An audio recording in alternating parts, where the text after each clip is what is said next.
Good morning class. चलिए, हुमायूं तक complete हो चुका था।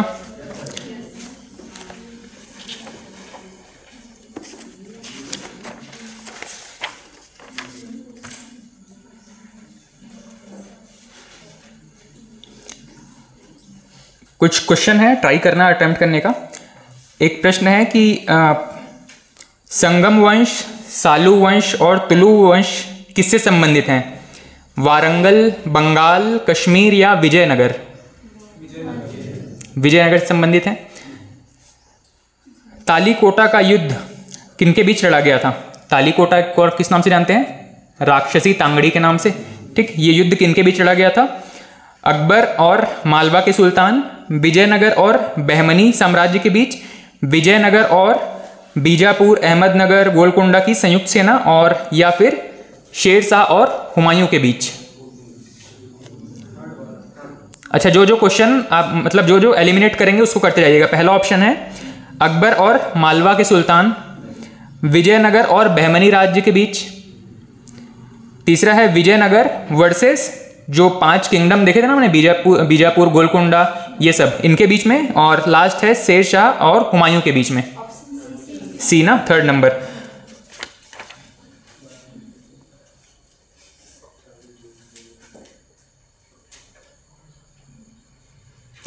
चालीसा मंडली के बारे में सुना था हमने? चालीसा दल, तुर्कान चहलगान, उसी को बोलते थे क्या? चालीसा दल किससे संबंधित है? कौन से सुल्तान ने इसको समाप्त किया था? इल्तुतमिश, कुतुबुद्दीन ऐबक, रजिया सुल्तान या बलबन? रजिया सुल्तान को तो दिक्कत हुई थी ना उससे, उसी की वजह से तो उनकी हत्या हुई थी। ऑप्शन फिर से सुनना। चालीसा दल को किसने समाप्त किया था? इल्तुतमिश पहला ऑप्शन था, खत्म हो गया वो तो, उस टाइम पे तो बना भी नहीं था शायद। कुतुबुद्दीन ऐबक, ये भी नहीं है। रजिया सुल्तान, ये भी नहीं है। और लास्ट है बलबन। बलबन ने ही उनको समाप्त किया था। ठीक है, इसने देखा था कि जो चालीसा दल है वो रजिया सुल्तान के समय से ही शासन में काफी हस्तक्षेप कर रहा है, और इन्हीं की वजह से, मतलब चालीसा दल की वजह से बलबन को राजा बनने का मौका मिला था। लेकिन इसको पता था कि वापस इनके शासन में हस्तक्षेप करेगा तो कौन? चालीसा दल। इसीलिए मतलब बलबन ने ही इनको समाप्त कर दिया था। ठीक, एक प्रश्न है, राणा सांगा और इब्राहिम लोदी के बीच, राणा सांगा ने इब्राहिम लोदी को किस युद्ध में परास्त किया था? एक है खतौली का युद्ध, सारंगपुर का युद्ध, सिवान का युद्ध या खानवा का युद्ध? खानवा का युद्ध। बहमनी साम्राज्य की स्थापना किसने की थी? बहमनी साम्राज्य की स्थापना किसने की थी? अलाउद्दीन हसन, अली आबिद शाह, हुसैन निजाम या मुजाहिद शाह? अच्छा निकाल लो। बहमनी साम्राज्य में अगर ये पॉइंट नोट नहीं किए होंगे तो वहीं पे नोट भी कर लेना। बहमनी साम्राज्य की स्थापना किसने की थी?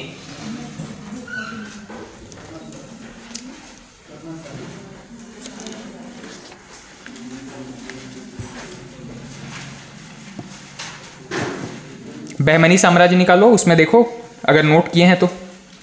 बहमनी साम्राज्य की स्थापना किसने की थी?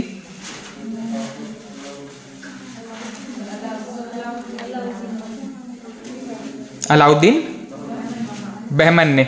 असल में इन्हीं का नाम, जो पहला ऑप्शन था ना अलाउद्दीन हसन, कई बार आपको ऑप्शंस में पूरा नाम या आधा अधूरा नाम मिलता है। अलाउद्दीन हसन या अलाउद्दीन, आपने क्या नोट किया है? बहमन, अलाउद्दीन बहमन। उसी के साथ में हसन भी नोट कर लो वहीं पे ब्रैकेट में।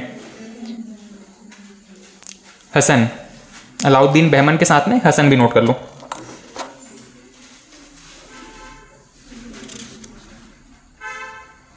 सैयद वंश का संस्थापक कौन था?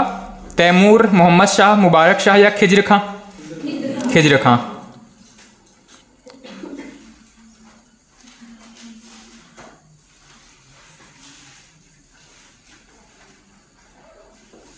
बहलोल लोदी किस वंश का था? नाम से समझ है, लोदी वंश का। बहलोल लोदी ने किस सैयद वंश के शासक को अपदस्थ करके, मतलब हटा करके, लोदी वंश की स्थापना की थी? मतलब आपको लोदी वंश, सैयद वंश का आखिरी शासक पता होना चाहिए था। सैयद वंश का आखिरी शासक कौन था?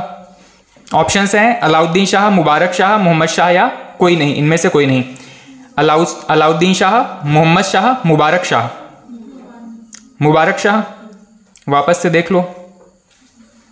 एक और प्रश्न है, उसको चेक कर लो। क्या खोजना है आपको? सैयद वंश का आखिरी शासक। सैयद वंश का आखिरी शासक आलम शाह।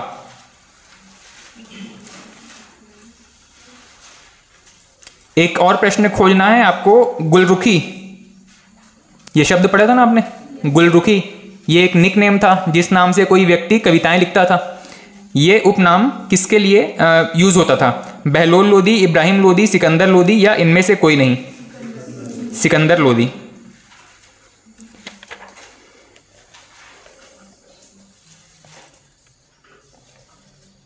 मिला सैयद वंश का आखिरी शासक कौन है?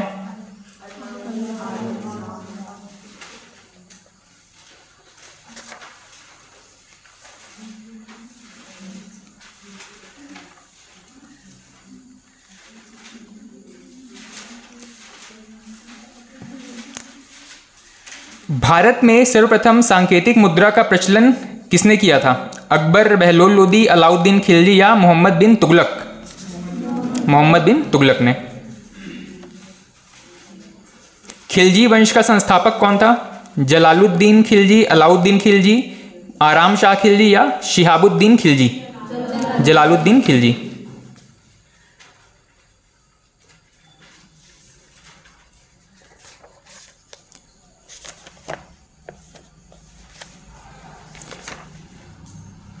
रजिया सुल्तान के पतन का सबसे प्रमुख कारण कौन सा था? उसका स्त्री होना, पर्दा प्रथा का त्याग करना, मतलब मेल सूट में राजाओं की तरह तैयार होकर के आती थी। तो इसमें ऑप्शंस है, उसका स्त्री होना, पर्दा प्रथा का त्याग करना, अमीर तुर्कों का विरोध करना, या ये सभी। इनमें से लगभग सभी उनके रीजंस थे।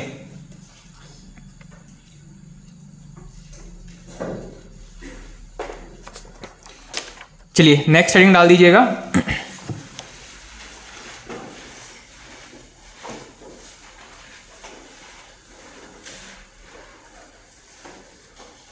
हुमायूं के अभियान के बारे में नोट कर चुके थे। चौसा, कन्नौज या बिलग्राम का युद्ध।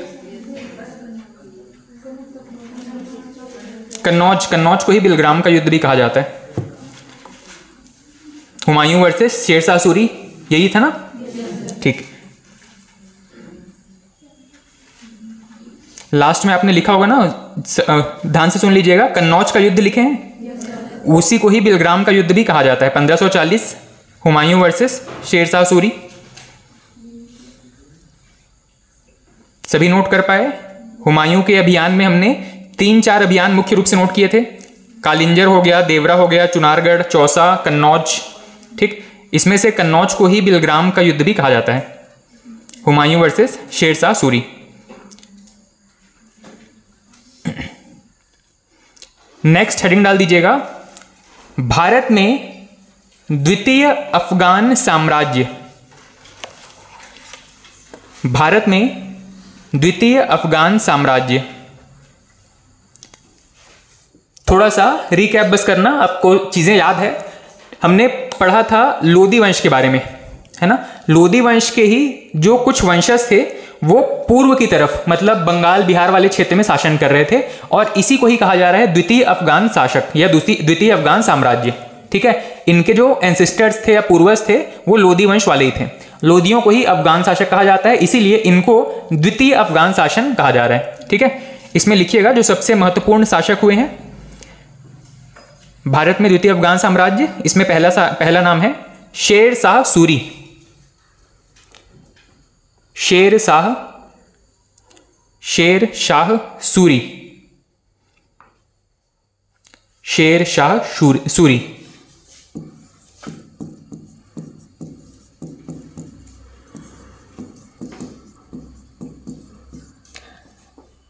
शेर शाह सूरी। अच्छा, इसकी अवधि भी ऊपर में अफगान साम्राज्य लिखे हैं ना, वहीं पे उसकी अवधि भी नोट कर लो। 1540 से 1555 ये वो टाइम पीरियड है जब हुमायूं जो है वो इससे बच करके भाग रहा था। ठीक है, हुमायूं ने इसके खिलाफ अभियान छेड़ा था और हारते गया। उसके बाद में ये पश्चिम की तरफ भागना शुरू किया था और अपने पत्नी को कह सकते हैं कि उस समय जो मेवाड़ के आसपास जो एक राजा थे उनके यहाँ इन्होंने शरण लिया था और उसके बाद खुद पश्चिम की तरफ मतलब अफगानिस्तान की ओर भाग चले थे।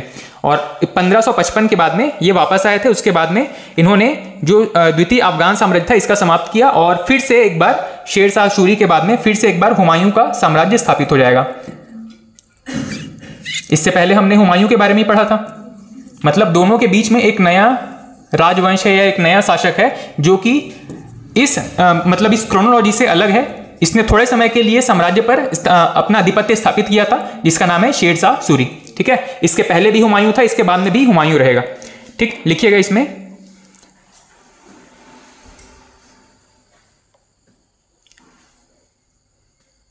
भारत में इस वंश का संस्थापक, भारत में इस वंश का संस्थापक, प्रश्न अगर पूछा जाए कि भारत में द्वितीय अफगान साम्राज्य का संस्थापक कौन था? शेर शाह सूरी। नेक्स्ट पॉइंट, अन्य नाम, इसको और कौन से निक नेम मिले हुए थे? अन्य नाम करके डैश कीजिएगा। इसका दूसरा नाम था फरीद खां, फरीद खां।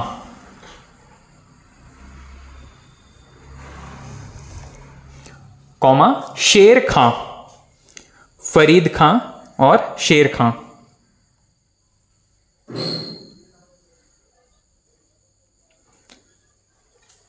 नेक्स्ट पॉइंट है, इसके दरबारी कवि, इसके दरबारी कवि अब्बास शेरवानी, इसके दरबारी कवि अब्बास शेरवानी।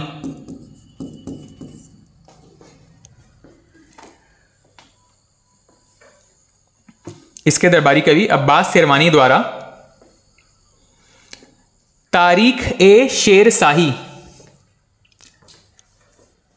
तारीख ए शेर शाही,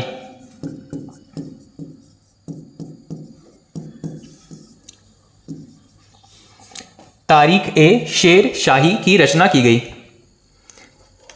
अब्बास शेरवानी द्वारा तारीख ए शेर शाही की रचना की गई। महत्वपूर्ण है, प्रश्न पूछा गया है। नेक्स्ट पॉइंट, इसका मकबरा, किसके बारे में बात हो रही है? शेर शाह सूरी के बारे में। महत्वपूर्ण प्रश्न है, आपने कई बार एक प्रश्न देखा होगा परीक्षाओं में। इसका मकबरा कहां पर है? सासाराम। लिखिएगा, इसका मकबरा सासाराम।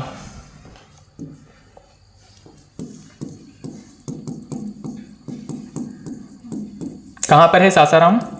बिहार में। इसका मकबरा सासाराम बिहार में स्थित है।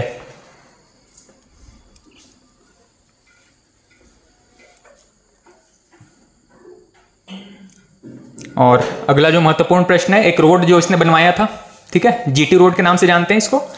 ठीक, लिखिएगा, इसके द्वारा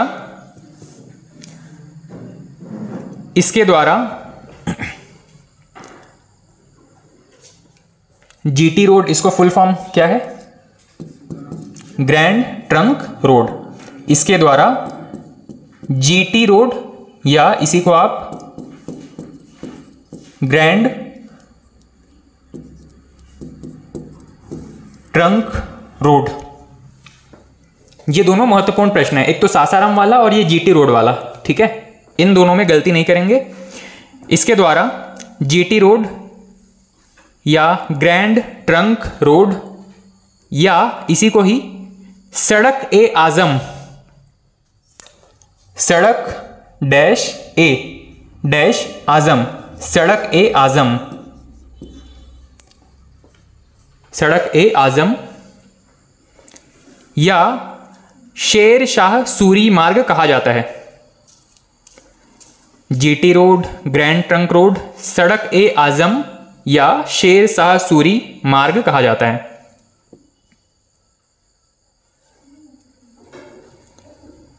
इसका विस्तार कहां से कहां तक है? बंगाल से, हाँ, लाहौर कह सकते हैं, उसके आगे मुल्तान तक है। ठीक है, इसमें लिख लीजिएगा वहीं पे ब्रैकेट में बंगाल से, बंगाल डैश दिल्ली डैश, मतलब बीच में दिल्ली से होते हुए फिर पाकिस्तान वाला लाहौर चला जाएगा। बंगाल भारत वाला वेस्ट बंगाल, बंगाल से बंगाल डैश दिल्ली डैश लाहौर,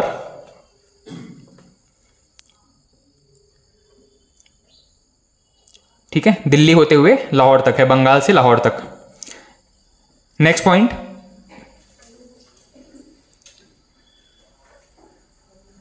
इसके द्वारा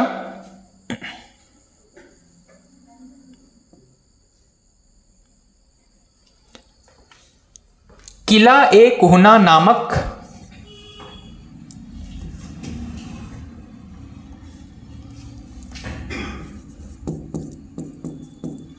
किला ए कुहना, इसके द्वारा किला ए कुहना नामक मस्जिद बनवाया गया। किला ए कुहना नामक मस्जिद बनवाया गया। ठीक, इसके बाद में एक और महत्वपूर्ण बिंदु है शेरशाह के बारे में। इसने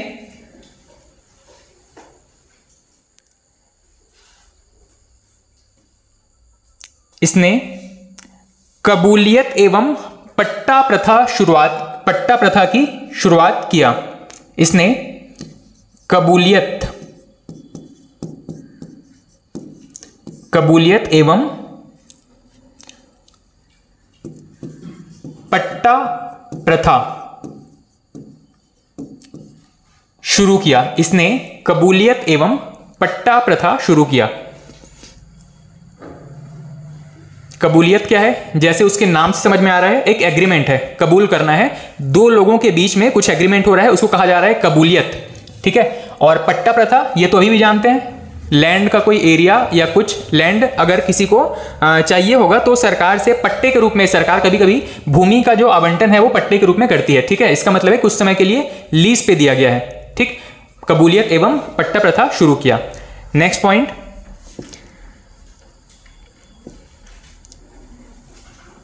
इसने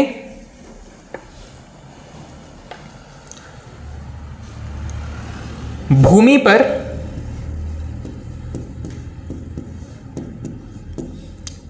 जरीबाना टैक्स, इसने भूमि पर जरीबाना टैक्स लगवाया। जरीबाना टैक्स लगाया।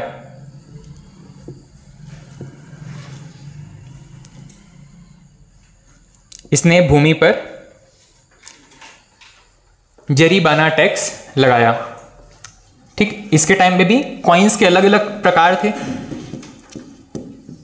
ठीक, एक था अशरफी, एक था रुपया और एक था दाम। ये तीनों ही अलग अलग मेटल के बने हुए कॉइन्स थे। ये था गोल्ड का, ये था सिल्वर का और ये शायद पीतल का होता था, पीतल का कॉइन। ठीक, लिख लीजिएगा। इसने अशरफी, ब्रैकेट में उसको मेंशन कर लो किस टाइप का मेटल था, जी गोल्ड से इसको मेंशन कर लो या गोल्ड सिंबल वहां पे ऐड कर लो। इसने अशरफी कॉमा रुपया जो कि सिल्वर का था और दाम जो कि पीतल का था। इसने अशरफी कॉमा रुपया कॉमा दाम नामक सिक्के चलाए। ठीक है, बड़े ट्रांजैक्शंस के लिए अशरफी और जो मिडिल क्लास होता था उनके लिए रुपया और जो छोटे लोग हैं या फिर छोटे ट्रांजैक्शंस करने के लिए दाम। ठीक है, आज भी कई लोग दाम पूछते हैं, इस चीज का दाम कितना है। असल में वो पुराना शब्द है जो कि पीतल के कॉइन्स के लिए यूज किया जाता था, दाम। और ये वाला रुपया आज भी हम यूज करते हैं। ठीक है, रुपया मतलब भारत का जो एक करेंसी का कह सकते हैं, इसकी नेशनल जो वर्ड है वो रुपया है। किसी चीज का प्राइस पता करना है तो रुपए में हम जानते हैं। ठीक है, अशरफी, रुपया और दाम, गोल्ड, सिल्वर और पीतल का। नेक्स्ट पॉइंट लिखिएगा।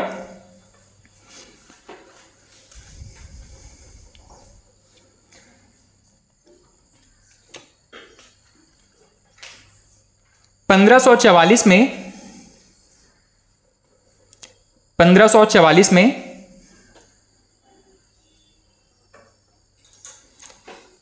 मारवाड़ पर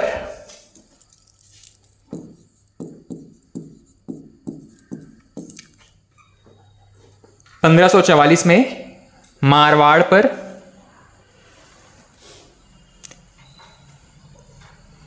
आक्रमण किया। किस क्षेत्र में आएगा मारवाड़? राजस्थान के आसपास का क्षेत्र होगा। इसने 1544 में मारवाड़ पर आक्रमण किया।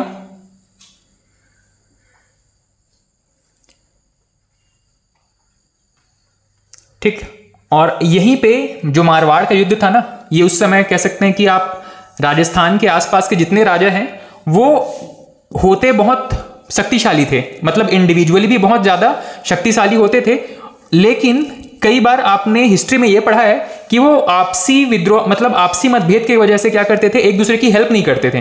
ठीक है, और हेल्प ना करने की वजह से ये जो शासक होते थे ये हार जाते थे। लेकिन यहाँ पे इस मारवाड़ के युद्ध में शेर शाह सूरी को बहुत ज्यादा अपना नुकसान झेलना पड़ा था इस क्षेत्र को जीतने के लिए। और यहीं पे एक स्टेटमेंट है, वो नोट कर लेना। एक स्टेटमेंट कहा जाता है कि मैंने मुट्ठी भर, रुक जाओ मत नोट करो भी, उसने कहा कि मैंने मुट्ठी भर बाजरे के लिए अपना साम्राज्य खो दिया। ठीक है, इसका मतलब यह था कि यहां पर मुख्य फसल क्या होती थी? बाजरा। ठीक है, यहां उसने कहा कि मैंने मुट्ठी भर बाजरे के लिए अपना बड़ा साम्राज्य खो दिया, मतलब उसको बहुत ज्यादा नुकसान झेलना पड़ा। ठीक, ये स्टेटमेंट नोट कर लो। इस अभियान के बाद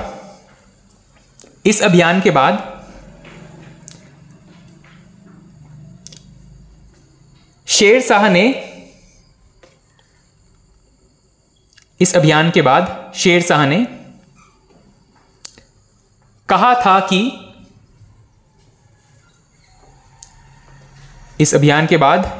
ने कहा था कि इन्वर्टेड कॉमा में लिखिएगा, मैंने मुट्ठी भर बाजरे के लिए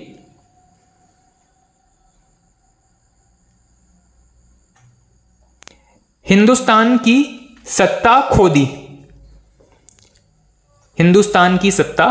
दी। मैंने मुट्ठी भर बाजरे के लिए हिंदुस्तान की सत्ता खो दी।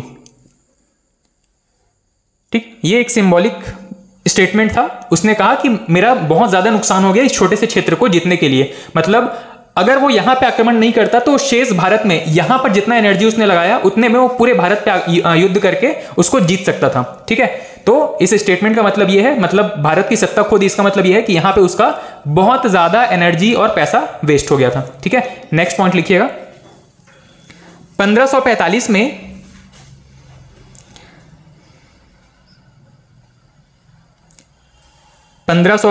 में कालिंजर पर अभियान किया। कालिंजर मध्य प्रदेश में क्षेत्र है कालिंजर। 1545 में कालिंजर पर अभियान किया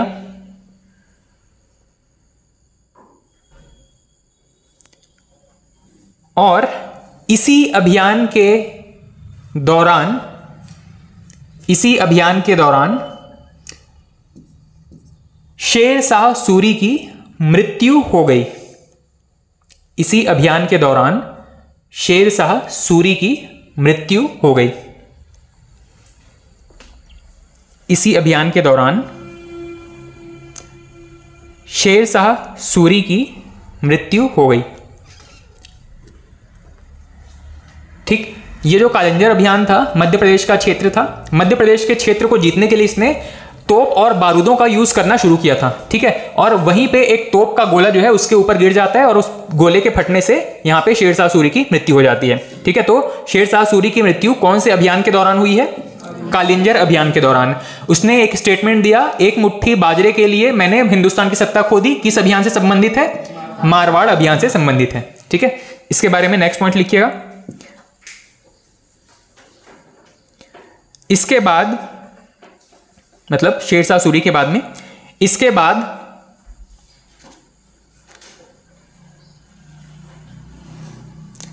इस्लाम इस्लाम शाह, कौमा, इसके बाद इस्लाम Shah, comma, Firoz Shah, Firoz Shah, comma, Adil Shah, Adil Shah,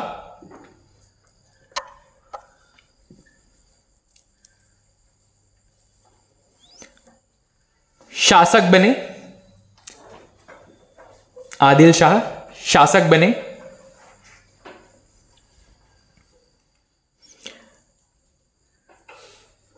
next point, Adil Shah ने, यहीं पे हेमू का जिक्र आएगा, यहीं आदिल शाह ने अपने शासन की बागडोर, अपने शासन की बागडोर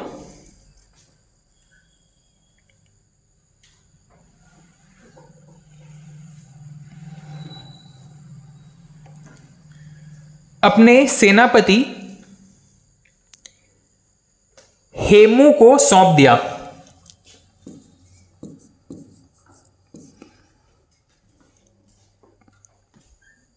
अपने सेनापति हेमू को सौंप दिया।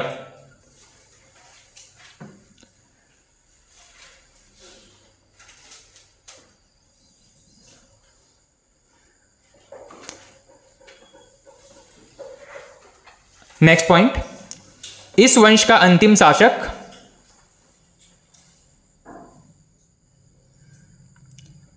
सिकंदर सूर, इस वंश का अंतिम शासक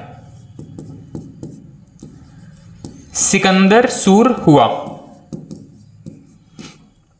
इस वंश का अंतिम शासक सिकंदर सूर हुआ। और यहीं पे सिकंदर सूर के साथ ही जो हमारा हुमायूं था, ठीक है, हुमायूं से शुरू किया था हमने, हुमायूं के बाद में द्वितीय अफगान साम्राज्य आया, और द्वितीय अफगान साम्राज्य का संस्थापक कौन था? शेरशाह सूरी। इस वंश का अंतिम शासक कौन होगा? सिकंदर सूर। और इसको हरा करके हुमायूं जो है वो अपना सेकंड टेन्योर शुरू करेगा, ठीक है। पहली बार हुमायूं था, हुमायूं से शुरू किया था, फिर बीच में अफगान साम्राज्य आ गया, फिर से हुमायूं ने इनको परास्त करके अपने साम्राज्य की बागडोर प्राप्त किया, ठीक है। सिकंदर सूर इस वंश का आखिरी शासक है। नेक्स्ट पॉइंट लिख लीजिएगा इसी के। अकबर हेमू को परास्त करता है, हाँ, तो वो सिकंदर सूर मतलब उसके नीचे आए उनके, तो सर असल में ये हेमू जो था ना, ये एक व्यापारी था। इसकी युद्ध कौशल या कूटनीति से खुश होकर के यहाँ पे इसको क्या किया गया था? अपने साम्राज्य में शामिल किया गया था। और बाद में आदिल शाह ने इसको अपना सेनापति भी नियुक्त कर लिया था, ठीक है। इसने अफगान साम्राज्य के लिए बहुत सारे युद्ध लड़े थे और बहुत सारा क्षेत्र जीत करके दिया था उनको, ठीक। हेमू के बाद में जो इस वंश का अंतिम शासक था, जो ब्लड रिलेशन में था, सिकंदर सूर, इसने शासन पर मतलब अपना क्लेम किया और गद्दी प्राप्त कर लिया था। सिकंदर सूर भी अयोग्य निकला और हुमायूं के द्वारा परास्त हो गया था, ठीक है। उसके बाद फिर हेमू, हाँ, हेमू जो है वो दोबारा युद्ध के लिए मैदान में आ जाएगा, ठीक। इसमें लास्ट एक और पॉइंट लिखिएगा, सिकंदर सूर को हुमायूं ने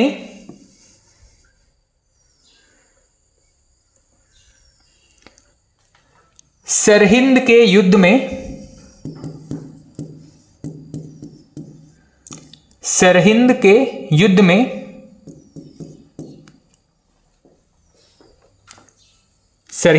में पराजित किया और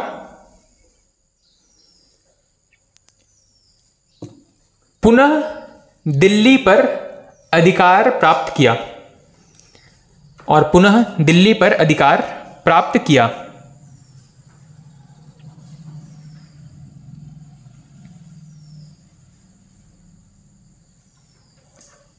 ठीक है। और एक चीज जो आपको बहुत कॉमनली याद रह जाएगा, ये जो हेमू था, ये दिल्ली के गद्दी पर बैठने वाला आखिरी हिंदू शासक था, ठीक है। अगर याद नहीं रहे, लग रहा है कि भूल जाएंगे, तो उसको लास्ट में सूर्यवंश या शेरशाह, ये जो क्रोनोलॉजी है खत्म होने के बाद में लास्ट में नोट करके बस ऐड कर लो। हेमू दिल्ली की गद्दी पर बैठने वाला अंतिम हिंदू सम्राट था। हेमू दिल्ली की गद्दी पर बैठने वाला अंतिम हिंदू सम्राट था।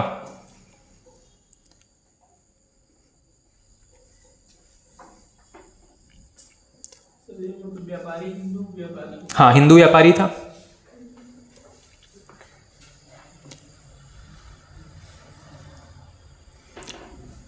ठीक, अब इसके बाद में वापस किसका शासन शुरू हो जाएगा? हुमायूं का। ठीक है, नेक्स्ट हेडिंग डाल दीजिएगा, हुमायूं का द्वितीय शासनकाल। लास्ट पॉइंट नोट कर पाए? किसी का कुछ छूट गया क्या? हेमू जो है दिल्ली की गद्दी पर बैठने वाला अंतिम हिंदू सम्राट था। ठीक, नेक्स्ट पॉइंट या नेक्स्ट हेडिंग डालिएगा, हुमायूं का द्वितीय शासनकाल। हुमायूं का द्वितीय शासनकाल 1555 में इसने शुरू किया होगा और लगभग 1556, एक साल खत्म होते होते इसकी मृत्यु हो जाती है। ठीक है, हुमायूं। उसके बाद में कौन आएगा? अकबर आ जाएगा। ठीक है, लिखिएगा इसका शासनकाल 1555 से 56।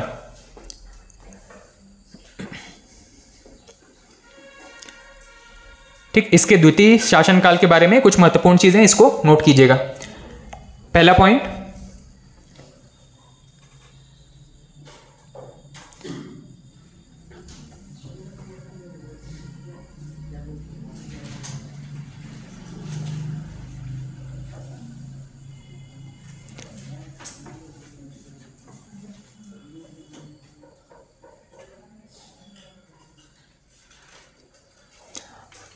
अपने निर्वासन के समय में जब इसको सत्ता से बेदखल कर दिया गया था,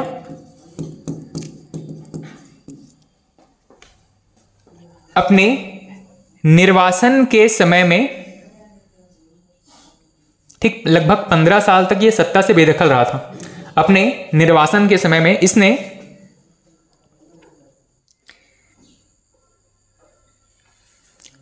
हमीदा बेगम से निकाह,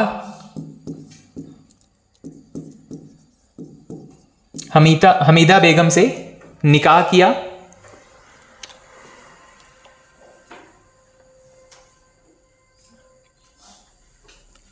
और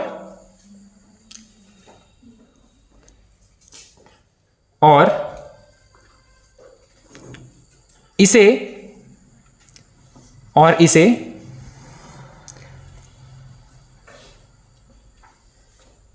वीर साल के देखरेख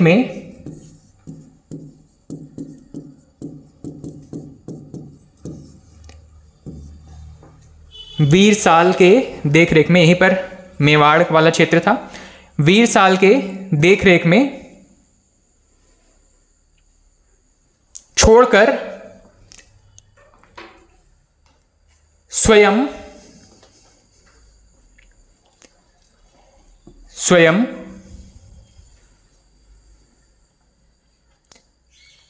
अफगानिस्तान की ओर निकल गया।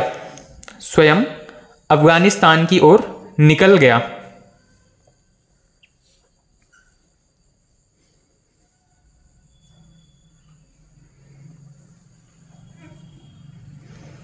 ठीक, अब जब अफगानिस्तान की ओर गया तो वहां पे भी उसके कुछ युद्ध होंगे। अफगानिस्तान वाले क्षेत्र में जो शासक होंगे उसको एक नए राजा की एंट्री पसंद नहीं आएगी।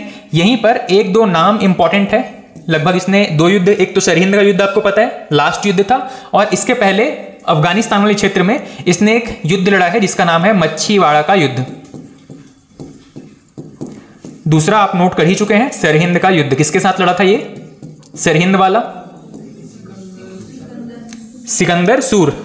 ठीक है, जो सूरी वंश का आखिरी शासक था सिकंदर सूर, उसके साथ सरहिंद का युद्ध हुआ था। और इसी युद्ध में मतलब ये सूरी वंश समाप्त हो गया था, लेकिन इससे पहले ही मच्छीवाड़ा का एक युद्ध हो चुका था जो कि अफगानिस्तान वाले क्षेत्र में हुमायूं लड़ रहा था अपना क्षेत्र प्राप्त करने के लिए। लिखिएगा मच्छीवाड़ा का युद्ध। मच्छीवाड़ा का युद्ध 1555।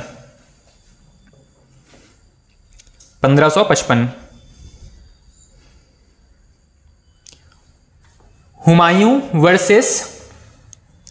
हुमायूं वर्सेस या विरुद्ध हुमायूं वर्सेस अफगान सरदार। ठीक है, अफगानिस्तान वाले क्षेत्र में भागा था, वहां के सरदार मतलब वहां के जो शासक हैं उनसे युद्ध हो रहा था। अफगान सरदार नसीब खां और तातार खां। नसीब खां और तातार खां।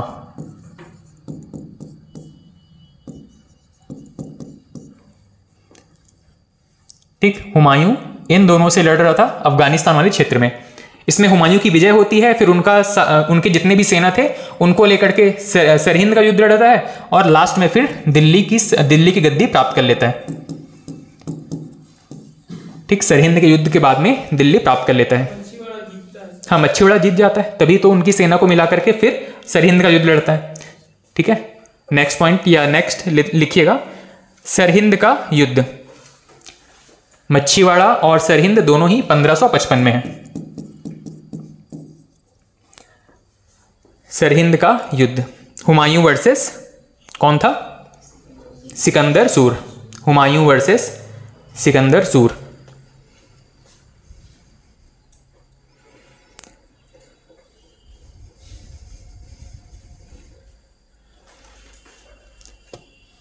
ठीक, अब इसके बारे में भी एक स्टेटमेंट फेमस है, जिंदगी भर लड़खड़ाता रहा और लड़खड़ाते हुए ही मृत्यु से प्राप्त कर लिया।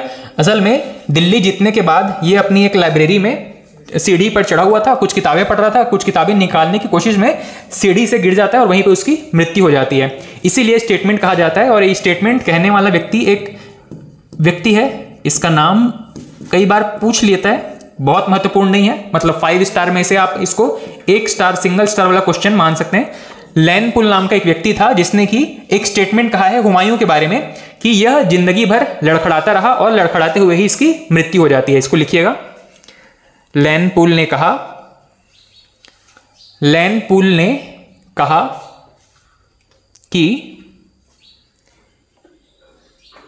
हुमायूं जीवन भर लड़खड़ाता रहा, हुमायूं जीवन भर लड़खड़ाता रहा और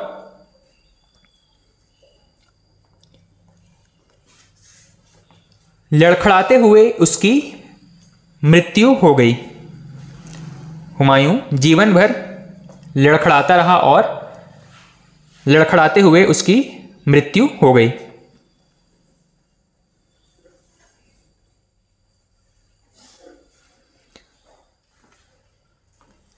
ठीक है, हुमायूं के बारे में ये महत्वपूर्ण चीजें थी। अब हुमायूं के बाद में इसका जो अगला पुत्र है कौन? अकबर। ये शासक बन जाएगा। ठीक है, तो नेक्स्ट राजा का नाम लिखिएगा। आपको क्रोनोलॉजी समझ में आ रहा है ना? हमने शुरुआत किया था दिल्ली पर जो गुलाम वंश थे। ठीक है, गुलाम वंश, दिल्ली पर जो वंश स्थापित हुए उसमें सबसे पहला था गुलाम, फिर खिलजी, फिर उसके बाद में तुगलक, फिर सैयद, उसके बाद में लोदी वंश। उसके बाद में प्रॉपर एक कौन सा सल्तनत है? दिल्ली सल्तनत के नाम से। ठीक है, सॉरी, मुगल साम्राज्य के नाम से। ये था दिल्ली सल्तनत, उसके बाद में मुगल साम्राज्य। मुगल साम्राज्य में सबसे पहला शासक कौन हुआ था? बाबर।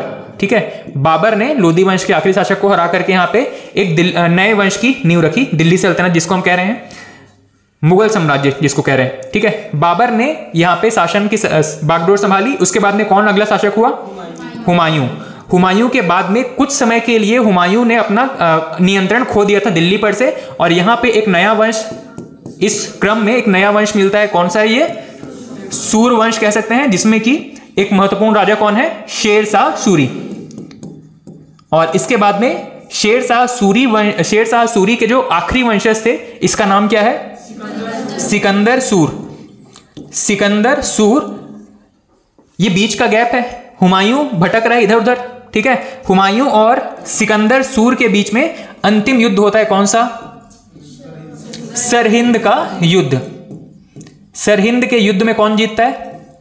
हुमायूं। हुमायूं जीत करके वापस से दिल्ली पर कब्जा करता है, और उसके बाद में हुमायूं के बाद में वापस से यहाँ पे एक बार फिर से हुमायूं का ही साम्राज्य स्थापित हो जाएगा दिल्ली में। हुमायूं के बाद में सूर्यवंश, सूर्यवंश के बाद में फिर से हुमायूं का आधिपत्य स्थापित हो जाएगा दिल्ली में, ठीक है। और हुमायूं का शासन खत्म होने के बाद में अगला शासक कौन बनेगा?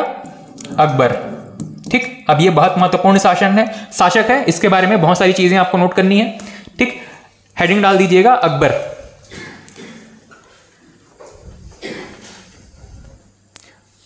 (1556 से 1605), 1556 से 1605।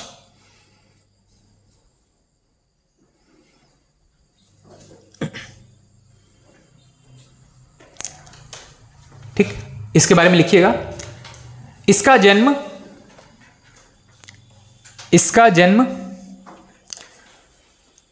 1542 में, इसका जन्म 1542 में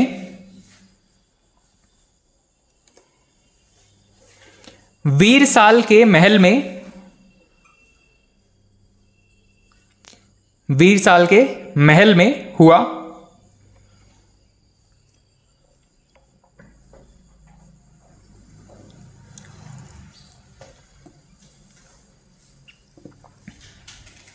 नेक्स्ट पॉइंट, 1556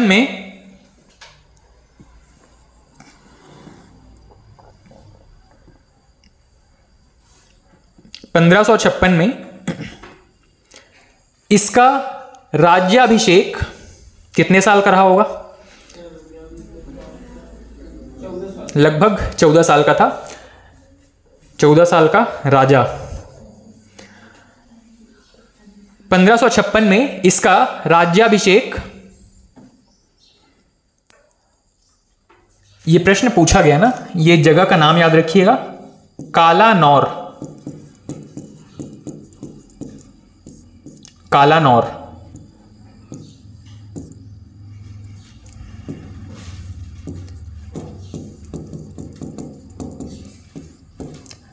कालानौर, पाकिस्तान। इसका राज्याभिषेक कालानौर, पाकिस्तान में हुआ। अब वापस से स्टोरी को रिलेट करने की कोशिश करना। हुमायूं कहां पे था? दिल्ली जीत चुका था। दिल्ली में ही इसका मृत्यु कैसे हुआ? सीढ़ियों से गिर करके। जब इसका ये अकबर जो लड़का था, ये लगभग 12-13 साल का था, तभी इसने पाकिस्तान का कुछ हिस्सा इसको शासन करने के लिए दे दिया था, ठीक है। मतलब जाइए वहां पे जो सूबेदार हैं, सेनापति हैं, उनके साथ कोऑर्डिनेट करके आप शासन की पद्धति सीखिए, कैसे शासन करना है, ठीक है। उस समय तो काफी कम उम्र में राजा बना दिया जाता था, 17-18 साल होते होते हो सकता है इसको सत्ता सौंप दी जाती, लेकिन असमय हुमायूं की मृत्यु होने की वजह से अब यहाँ पे वैक्यूम क्रिएट हो गया। वैक्यूम क्रिएट होना मतलब है कि दिल्ली में अब कोई भी मुख्य रूप से राजा नहीं था, और आसपास के जितने भी विरोधी शासक हैं वो दिल्ली पर कब्जा करने के लिए मतलब आतुर थे, वो चाहते थे कि दिल्ली उनके अधिकार में आ जाए। वहीं पे जब अकबर जो है वो कालानौर मतलब पाकिस्तान वाले क्षेत्र में शासन कर रहा था, यहीं पे एक व्यक्ति हैं, इनका नाम मिलेगा आपको बैरम खां। ये कौन थे? मुख्य सेनापति थे, हुमायूं के एक विश्वसनीय व्यक्ति थे, ठीक है। ये जो बैरम खां था, इसने समझदारी दिखाई और तुरंत इनको लेकर के दिल्ली की तरफ मूव करना शुरू किया, ठीक है। लेकिन उनको ये लगा कि दिल्ली पहुंचते पहुंचते लेट हो जाएगा, भाई उस समय तो घोड़े गाड़ी से ट्रेवल कर रहे हैं, तो ऐसा तो नहीं है कि 24 घंटे में पहुंच जाएंगे। तो अकबर को रास्ते में ही कालानौर नामक जगह पे एक व्यक्ति थे उस समय के, जो मतलब राज्याभिषेक करवाने के लिए, जैसे कि हिंदू धर्म में ब्राह्मण राज्याभिषेक करते थे, वैसे ही इनमें जो मौलवी हैं उन्होंने एक राज्याभिषेक करने का जो प्रोसेस है वो कंप्लीट किया, और अकबर को कालानौर नाम की जगह में ही दिल्ली का राजा घोषित कर दिया गया, ठीक है। मतलब दिल्ली में अब जो शासन मतलब एक शासक की कमी थी हुमायूं के खत्म होने के बाद में, वो अकबर ने पूरी कर ली, ठीक है। ये प्रश्न पूछा गया है, अकबर का राज्याभिषेक कहां किया गया है? कालानौर। कहां पर है? पाकिस्तान में, ठीक। नेक्स्ट पॉइंट लिखिएगा।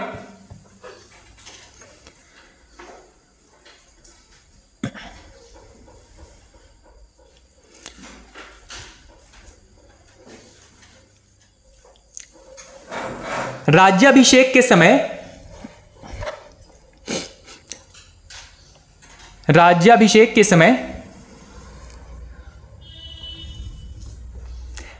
बैरम खां के नेतृत्व में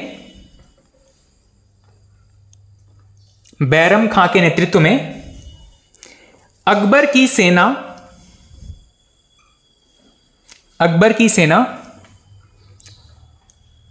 अफगानों से युद्ध कर रही थी।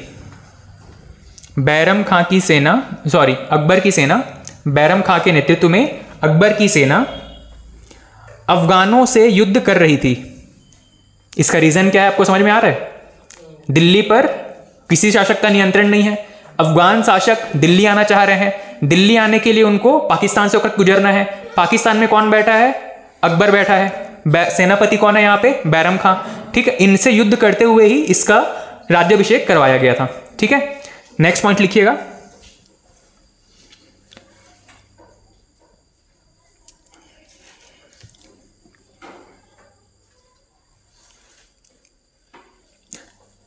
लिखिएगा, अकबर एक अनपढ़ शासक था।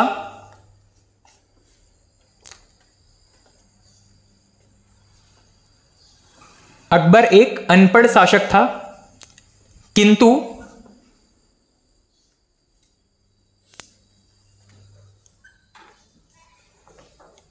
मुगल साम्राज्य में सबसे योग्य था।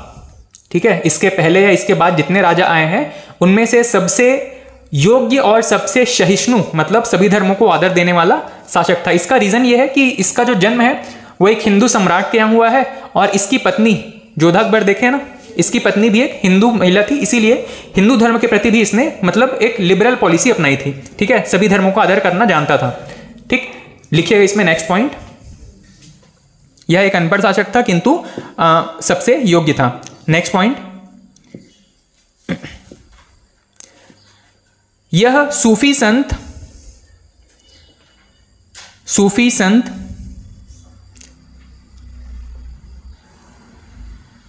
शेख सलीम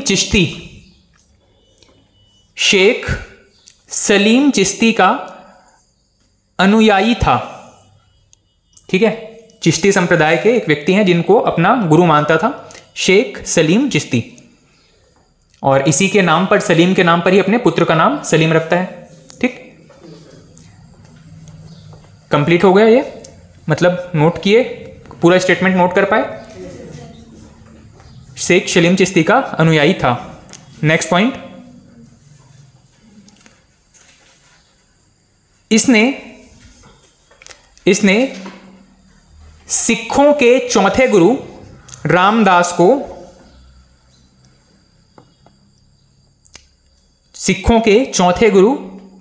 को 500 बीघा जमीन प्रदान किया। 500 बीघा जमीन प्रदान किया।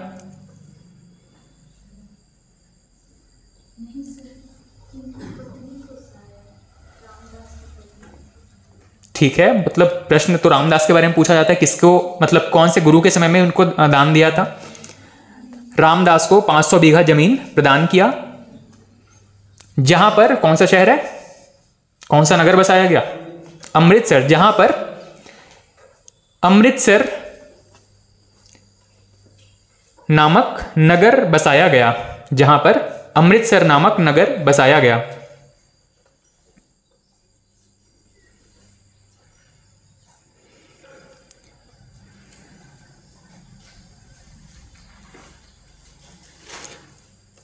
नेक्स्ट पॉइंट,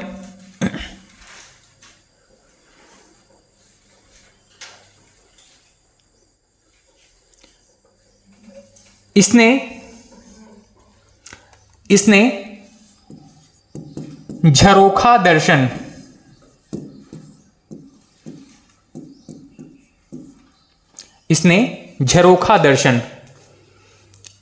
झरोखा दर्शन क्या है?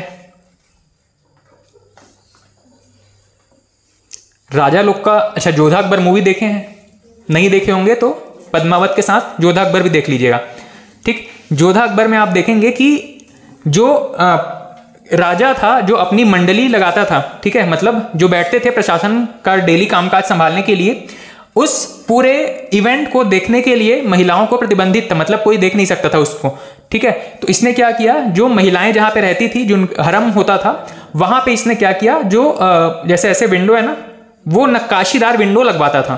ठीक है, ताकि बाहर बैठा व्यक्ति महिलाओं को ना देख सके, लेकिन महिलाएं जो है उस तरफ से शासन प्रशासन कैसे संभल रहा है वो देख सकते थे। ठीक है, इसको कहा जाता है झरोखा दर्शन। ठीक है, इसने झरोखा दर्शन कॉमा तुलादान,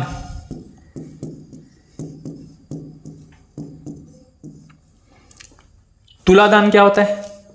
तराजू को दान देना। दान में तराजू देता था क्या? हाँ, वेट के हिसाब से, मतलब एक तरफ राजा बैठेगा और दूसरी तरफ वो जिस भी चीज का दान देना चाहता है, सोना चांदी हो गया, कुछ फूड आइटम हो गया, उन सभी को राजा के बराबर वेट करके फिर उसका दान दिया जाता था। इसने झरोखा दर्शन कॉमा तुलादान कॉमा पैबोस, हाँ पैर चूमना, इसने झरोखा दर्शन, तुलादान और पैबोस की प्रथा शुरू किया। इससे पहले भी एक व्यक्ति है, खिलजी, अलाउद्दीन खिलजी। सिजदा एवं पैबोस की नीति, कौन था? सिजदा एवं पैबोस की नीति खिलजी था या बाबर था? देखो, खिलजी देखो और बाबर देखो। सिजदा एवं पैबोस की नीति किसने शुरू किया था?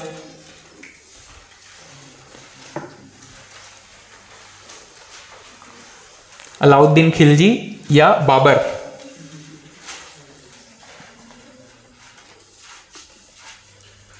सिजदा एवं पैबोस कौन था? सॉरी, बलबन, जो एक मुगल साम्राज्य का पहला शासक था। मुगल साम्राज्य नहीं, गयासुद्दीन बलबन कौन से वंश का संस्थापक रहेगा ये? बलबनी या बलबन वंश का संस्थापक था गयासुद्दीन बलबन। बलबन, सिजदा एवं पैबोस मिला। कौन था इसको शुरू करने वाला? गयासुद्दीन बलबन। ठीक, और बाबर ने कौन सी नीति शुरू की थी? लौह एवं रक्त की नीति। चालीसा दल को किसने समाप्त किया था? बलबन ने। ठीक, बाबर तो यहां पे मुगल साम्राज्य का संस्थापक हो जाएगा। ठीक है, इसमें नेक्स्ट पॉइंट लिखिएगा, झरोखा दर्शन, तुलादान, पैबोस प्रथा शुरू किया। नेक्स्ट पॉइंट, इसके समय में प्रसिद्ध चित्रकार, इसके समय में प्रसिद्ध चित्रकार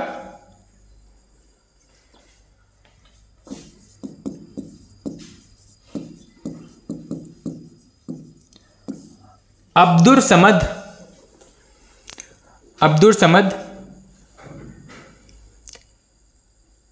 कॉमा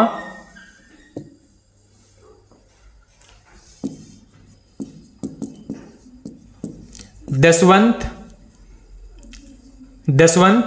तथा बसावन, इसके समय में प्रसिद्ध चित्रकार अब्दुल समद, दसवंत तथा बसावन थे। बसावन थे।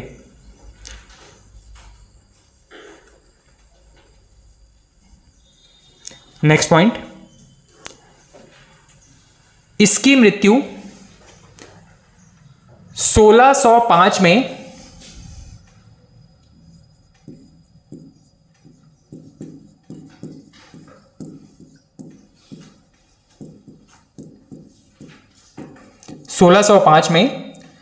उदर रोग,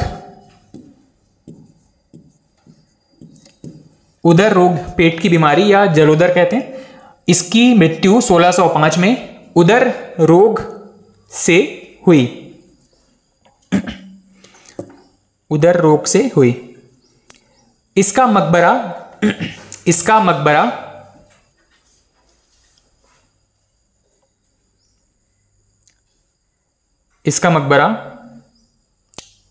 आगरा के सिकंदराबाद में है। इसका मकबरा आगरा के सिकंदराबाद में है।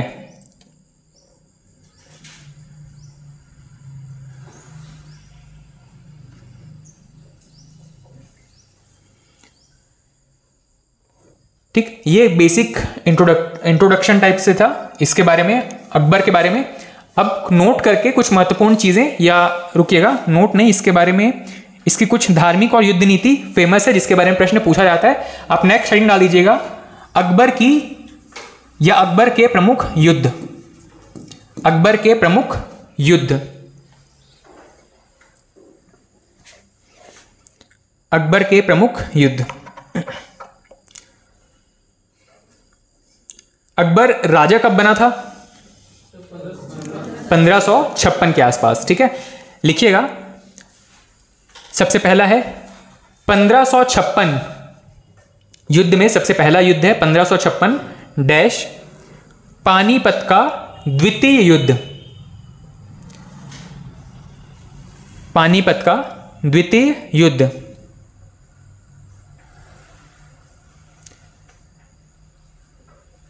पानीपत का द्वितीय युद्ध, ठीक। इसमें अकबर का जो सेनापति था कौन था? बैरम खां। तो आप अकबर लिख लीजिए और ब्रैकेट में बैरम खां लिख लेना। अकबर इसका जो नेतृत्व कर रहा था इस युद्ध में, बैरम खां। अकबर या बैरम खां वर्सेस अफगान शासक आदिल शाह, अफगान शासक आदिल शाह।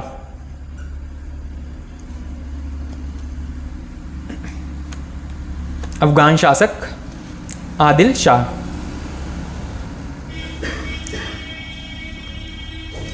ठीक। और आदिल शाह का नेता या उसको उसके तरफ से लीड करने वाला व्यक्ति कौन था? हेमू। अफगान शासक आदिल शाह और उसको लीड कर रहा था हेमू।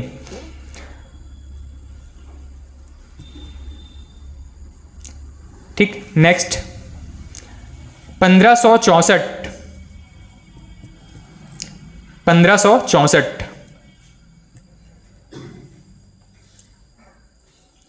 गोंडवाना का युद्ध, गोंडवाना का युद्ध मध्य प्रदेश में है। गोंडवाना का युद्ध। अकबर वर्सेस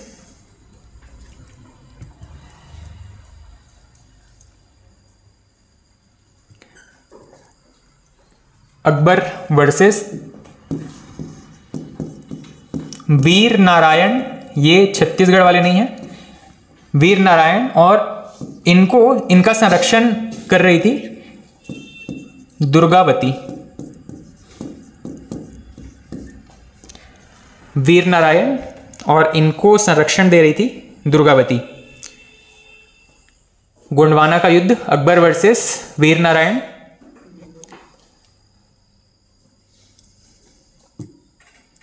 नेक्स्ट 1567 मेवाड़ का युद्ध, मेवाड़ का युद्ध।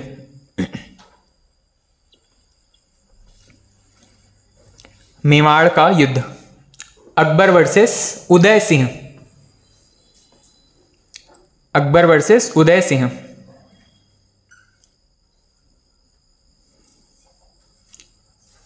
अकबर वर्सेस उदय सिंह। नेक्स्ट 1572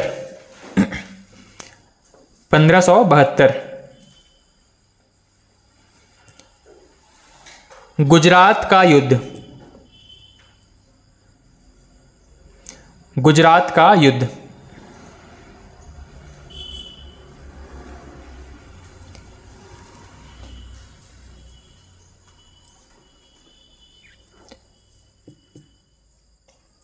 ठीक, नेक्स्ट है हल्दी घाटी का युद्ध। यहां पे शासक का नाम नहीं दिया गया है, मतलब लगभग कह सकते हैं कि आपका जो गुजरात अभियान था इसमें शासकों ने जो भी उसके रास्ते में आ रहे थे पहले ही सरेंडर करते जा रहे थे। ठीक है, और हाँ, गुजरात अभियान के बारे में ये एक महत्वपूर्ण चीज है, कहा जाता है कि यहीं पे आकर के पहली बार अकबर ने समुद्र देखा था। ठीक है, अकबर ने पहली बार अपने जीवन में समुद्र देखा था गुजरात अभियान के दौरान। ठीक है, लास्ट तक पहुंच गए होंगे वहां पे गुजरात में, कच्छ की खाड़ी तक, और वहां पे इसने समुद्र देखा था पहली बार। ठीक, नेक्स्ट है 1576 1576, ये सबसे महत्वपूर्ण है। सभी युद्ध जो आप लिख रहे हैं इसमें पहला पानीपत वाला और ये वाला 1576। हल्दी घाटी का युद्ध, हल्दी घाटी का युद्ध,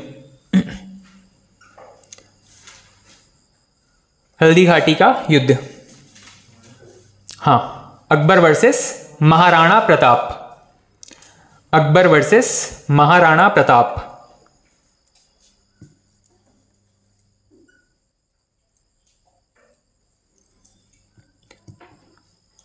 पंद्रह सौ छिहत्तर के बाद में सन 1600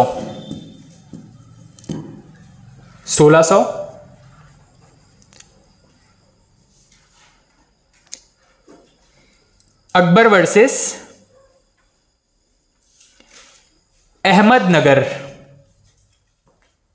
5 राज्य आपको याद आ रहे हैं? बहमनी साम्राज्य के 5 टुकड़े हुए थे, ठीक है।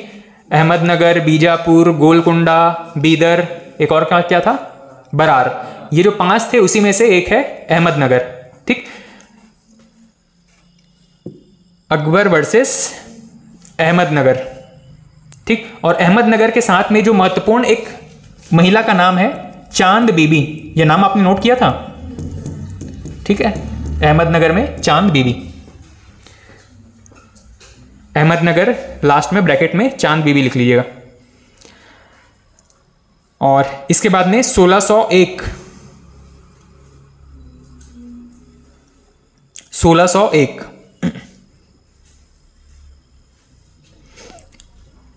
अकबर वर्सेस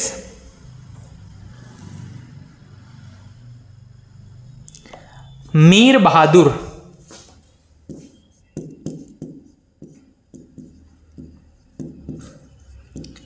मीर बहादुर ब्रैकेट में लिख लीजिएगा। असीरगढ़, असीरगढ़ एमपी,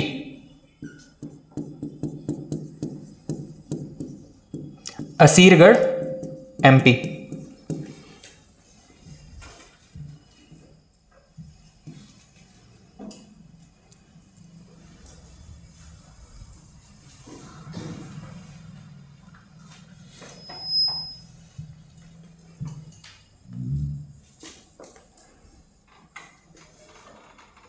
देखो अकबर का जो शासन है यहां पे दिल्ली के आसपास था, दिल्ली का सुल्तान था, ठीक।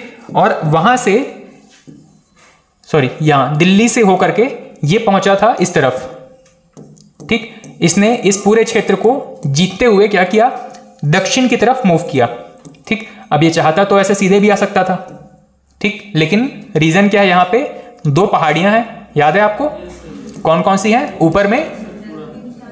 ऊपर में सतपुड़ा या विंध्याचल है? ऊपर में विंध्याचल और नीचे सतपुड़ा।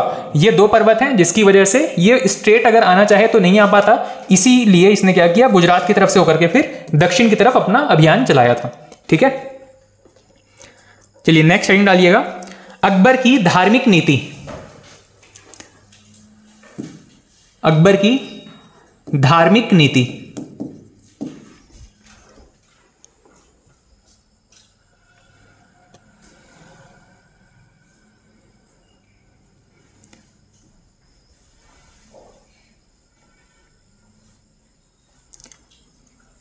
ठीक। ऐसा कहा जाता है कि जो बैरम खां था, अकबर का बहुत विश्वास पात्र व्यक्ति था बैरम खां,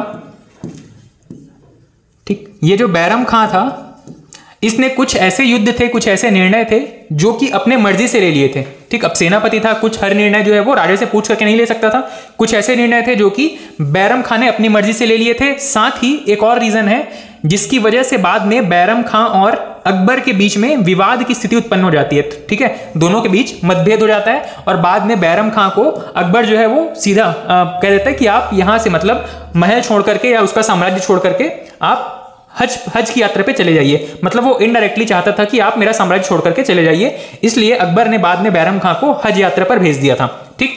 पहला रीजन मैंने बताया कि बैरम खां ने कुछ निर्णय अपने मर्जी से ले लिए थे जिसकी वजह से अकबर को मतलब उसका थोड़ा ईगो हर्ट हो रहा था। दूसरा रीजन था यहां पे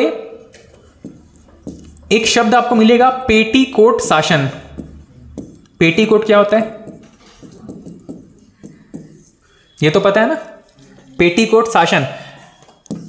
महिलाओं के द्वारा पहना जाने वाला एक वस्त्र है। पेटीकोट शासन कहने का मतलब है कि यहां पे कुछ ऐसी स्त्रियां थी जिनका की इंटरफेरेंस, जिनका हस्तक्षेप अकबर के शासन में बहुत ज्यादा हो गया था। ठीक है, इसी में ही एक नाम आपको मिलेगा किसका, माहम अनगा करके। ये पूरा स्टोरी ना आपको क्लियर हो जाएगा, मूवी देखना है आपको जोधा अकबर, इनमें सभी का जिक्र मिलेगा। ठीक, एक व्यक्ति था बैरम खां। ठीक, बैरम खां, वहां पे बढ़िया कैरेक्टर दिखाया गया है। एक महिला यहाँ पे माहम अनगा। मूवी में आपको ये भी देखने को मिलेगा, माहम अनगा का एक पुत्र है, उसका नाम ध्यान नहीं आ रहा है चलो वो देख लेना मूवी में, यहां पे इसका कैरेक्टर इंपॉर्टेंट नहीं है। ये जो माहम अनगा का पुत्र था, इसने कुछ ऐसा काम किया था जो अकबर को पसंद नहीं आया था, या कुछ देश विरोधी गतिविधि में, मतलब उनके समय के हिसाब से कुछ ऐसी विरोधी गतिविधि में शामिल था जो कि अकबर को पसंद नहीं आया था। तो माहम अनगा के सामने इसने क्या किया था, उसके पुत्र को 2-3 मंजिला इमारत से गिरा करके 24 बार लगभग गिरा के उसकी हत्या की थी, उसकी मरवाया था। ठीक है, तो माहम अनगा का जो पुत्र था उसको किसने मरवाया था, अकबर ने। ठीक, और वैसे ही बैरम खां का एक पुत्र था। ये जो बैरम खां का पुत्र था कौन, अब्दुल रहीम खान खाना। ये जो व्यक्ति था बहुत योग्य व्यक्ति था, और इसको अकबर ने अपने 9 रत्नों में शामिल किया है। अकबर के 9 रत्न पढ़े हैं ना। ठीक, अकबर के 9 रत्नों में एक रत्न था अब्दुल रहीम खान खाना। ये किसका पुत्र था, बैरम खां का पुत्र था। मतलब पिता के साथ इसका भले विवाद हो गया है, लेकिन पुत्र को इसने ठीक से ट्रीट किया था। ठीक, तो ये कुछ चीजें हैं जिसको हम नोट करेंगे। चलिए, सबसे पहला पॉइंट है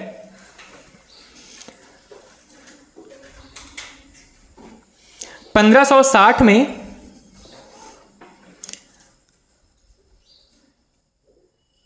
1560 में अकबर और बैरम खां के मध्य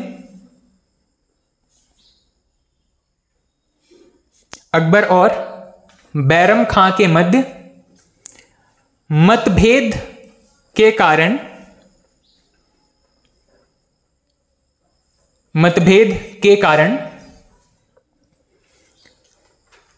बैरम खां को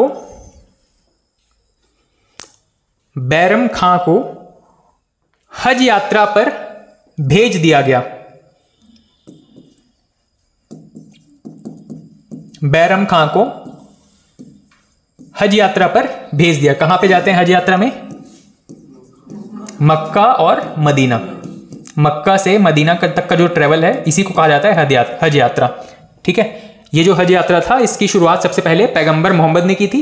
पैगंबर मोहम्मद जब मक्का से मदीना गए थे, इसी समय को ही उनको कहा गया हज। और ये जो यात्रा है उसको बहुत पवित्र माना जाता है। हर एक मुसलमान अपने जीवन में एक बार यात्रा करना चाहता है। ठीक है, इसको कहा जाता है मक्का मदीना की हज यात्रा। ठीक है, तो बैरम खां को हज यात्रा पर भेज दिया गया। कहां पे है, सऊदी अरब नाम का एक जगह सुने, हाँ यहीं पर है, दोनों लोकेशन वहीं पर है, मक्का और मदीना। ठीक है, नेक्स्ट पॉइंट लिखिएगा 1560 से 62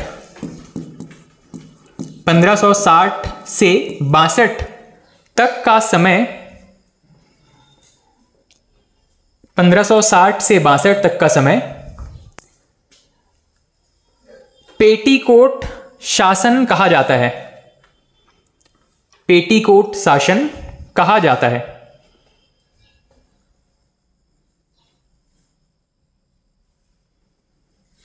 क्योंकि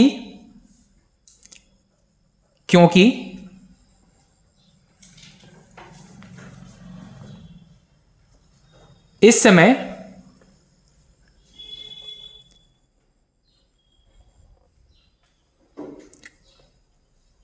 अकबर की माता कौन थी, माता हमीदा बानो बेगम। अकबर की माता हमीदा बानो बेगम कौमा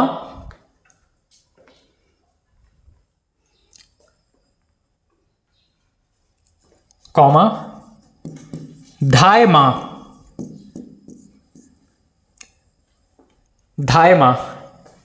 क्या होता है, हाँ पालने पोसने वाली जो महिला है इसको कहा जाता है धाय मां। धाय मां माहम अनगा, माहम अनगा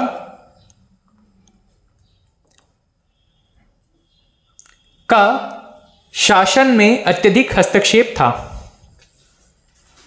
माहम अनगा का शासन में अत्यधिक हस्तक्षेप था।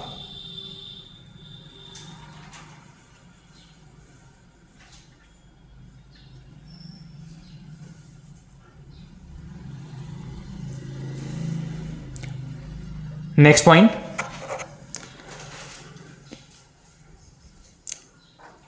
पंद्रह सौ बासठ में, ठीक, धीरे धीरे इसको ये लगा कि एक राजा के रूप में उसको इतने सारे लोगों का इंटरफेरेंस या हस्तक्षेप झेलना अच्छी बात नहीं है, क्योंकि वो डिसीजन ठीक से नहीं ले पाता था। ठीक है, किसी ना किसी के कह सकते हैं कि इन्फ्लुएंस में वो निर्णय लेता था। अब ये चाहता था कि वो स्वतंत्र रूप से निर्णय ले। ठीक, तो 1562 में यह स्वतंत्र शासक बना। 1562 में यह स्वतंत्र शासक बना।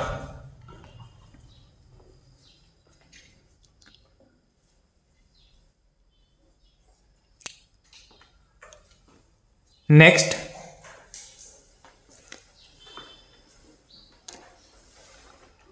इसने 1562 में जब स्वतंत्र घोषित कर लेता है स्वयं को, उसके बाद में ये बहुत सारे पॉजिटिव चेंजेस करता है अपने पूरे शासन में। ठीक है, इनके बारे में है, इसने तीर्थ यात्रा कर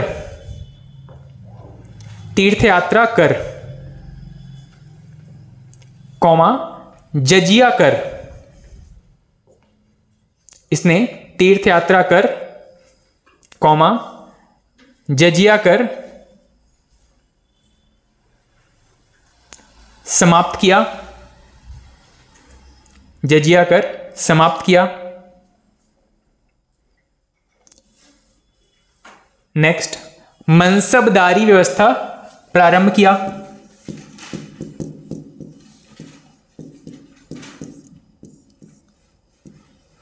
मनसबदारी व्यवस्था शुरू किया या प्रारंभ किया।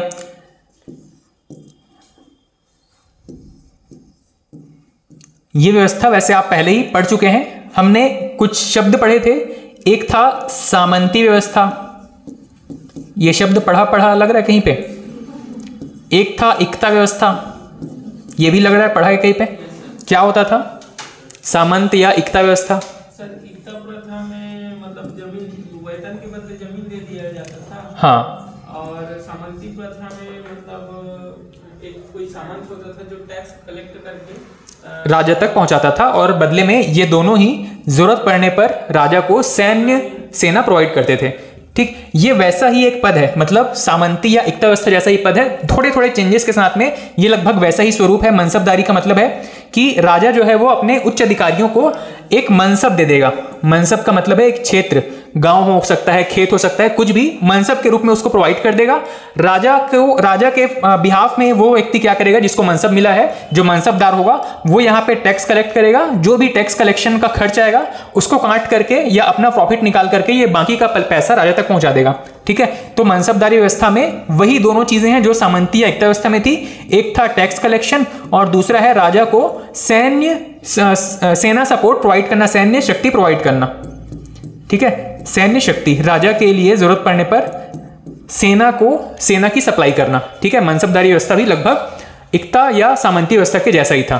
ठीक, लिखिएगा, इसने मनसबदारी व्यवस्था प्रारंभ किया।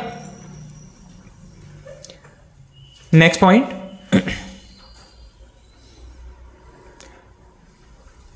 दीन ए इलाही नामक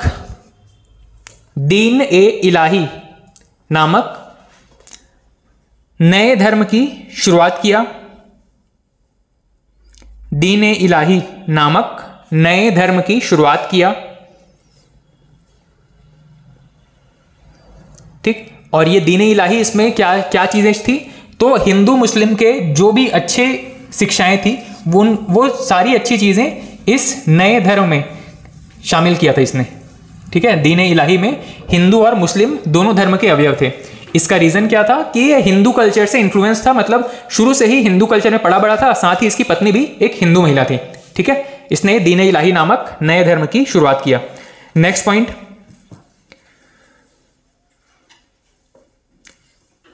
इलाही संवत,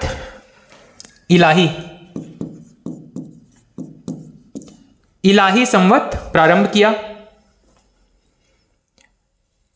इसके पहले हमने एक शब्द पढ़ा था, कौन सा संवत होता था इस्लाम में? इस्लाम में हिजरी संवत, ठीक है। हिजरी संवत जो है वो इस्लाम धर्म में यूज होता था, इसकी जगह इसने इलाही संवत का प्रयोग शुरू करवाया, ठीक। नेक्स्ट,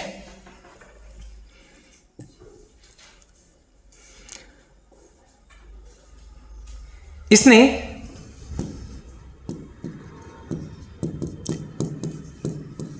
दहसाला प्रणाली,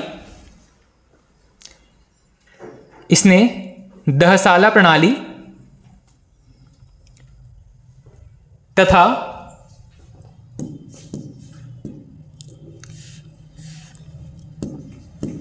मजहर, इसने दहसाला प्रणाली तथा मजहर की घोषणा किया। इसने दहसाला प्रणाली तथा मजहर की घोषणा किया।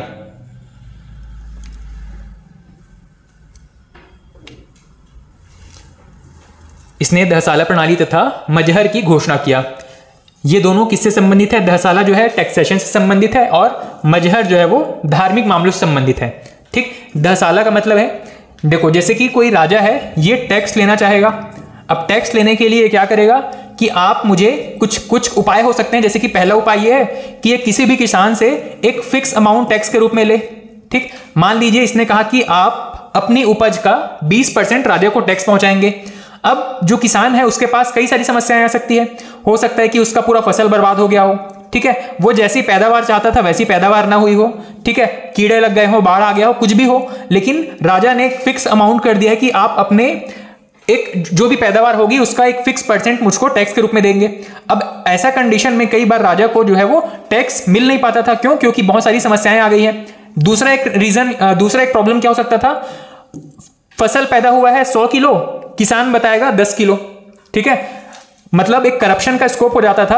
अगर राजा ने कहा है कि आप मुझे 20% टैक्स के रूप में देंगे, तो ये 20% जो टैक्स है किस पर है? उत्पादन पर। जो टोटल उत्पादन होगा किसान के पास में उसका 20% उसको टैक्स के रूप में देना था। लेकिन अगर ये अपना जो उत्पादन है वही कम करके बता दे, ठीक, किसान जो है अपना उत्पादन कम करके बता दे, मतलब अगर ये 100 किलो की जगह दिखाए कि सिर्फ 10 किलो का उत्पादन हुआ है, मतलब इसको सिर्फ 2 किलो टैक्स के रूप में देना पड़ेगा, ठीक। तो ऐसी बहुत सारी समस्याएं हो सकती थी टैक्स कलेक्शन के लिए।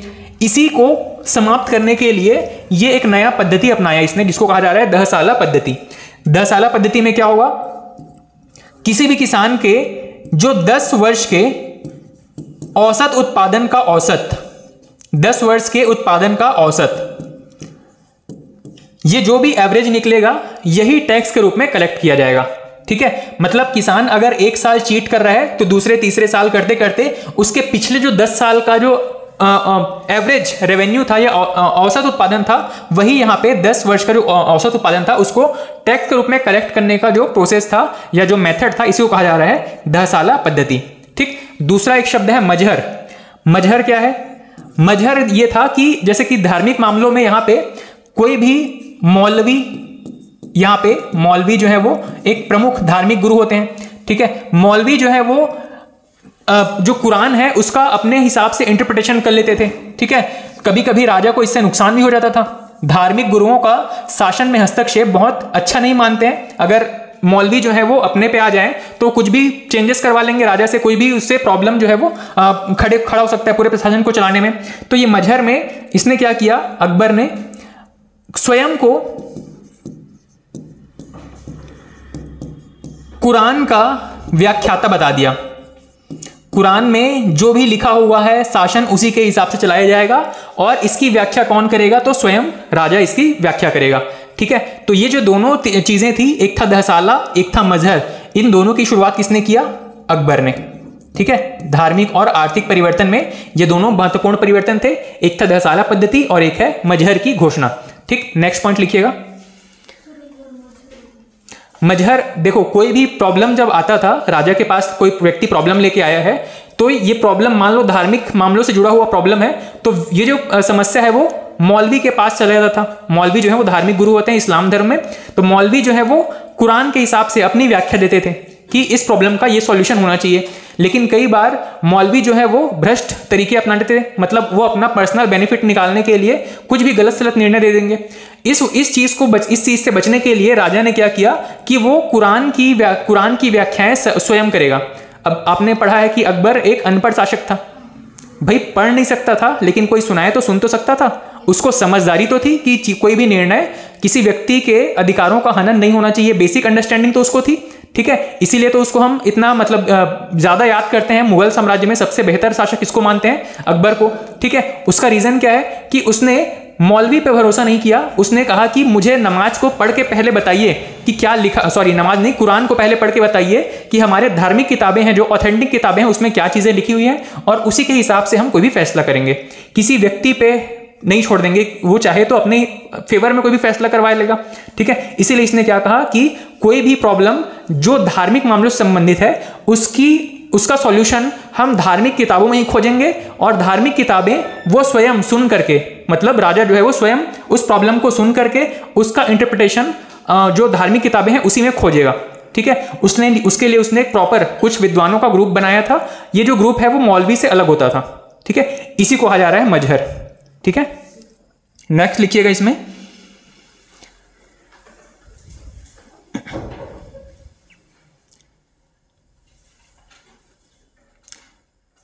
इसने फतेहपुर सीकरी में बुलंद दरवाजा का, फतेहपुर सीकरी में बुलंद दरवाजा का निर्माण करवाया,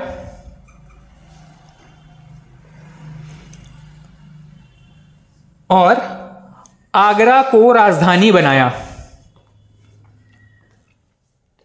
आगरा को राजधानी बनाया, यह प्रश्न पूछा गया है।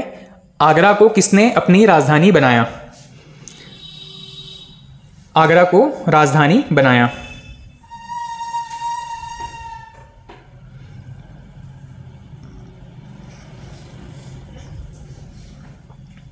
ठीक, अब नेक्स्ट हेडिंग डाल दीजिएगा, अकबर के 9 रत्न। अकबर के 9 रत्न, एक टेबल जैसा बनाना है। एक तरफ रहेगा व्यक्तियों का नाम और दूसरा है कि किस चीज से संबंधित थे। यह टेबल बहुत महत्वपूर्ण है, इसके बारे में कई बार प्रश्न पूछा गया इस टेबल से। अकबर के 9 रत्न, सबसे पहला है बीरबल। ये नाम तो सभी ने सुना है, अकबर बीरबल की कहानियां। सबसे पहला है बीरबल।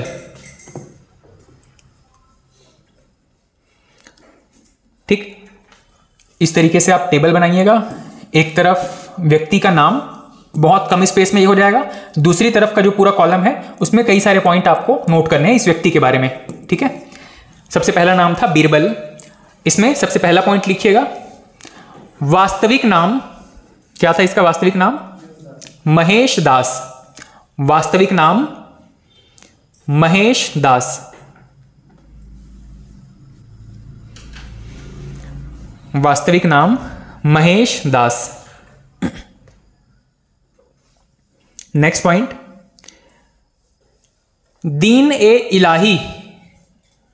अकबर ने शुरू किया था एक नया धर्म, हिंदू मुस्लिम दोनों के अवयव थे इसमें। दीन ए इलाही धर्म को, बीरबल के बारे में ही पॉइंट्स है ना, दीन ए इलाही एक नया नवरत्न मत पैदा कर देना। दीन ए इलाही धर्म को स्वीकार करने वाला, दीन ए इलाही धर्म को स्वीकार करने वाला प्रथम और अंतिम हिंदू शासक।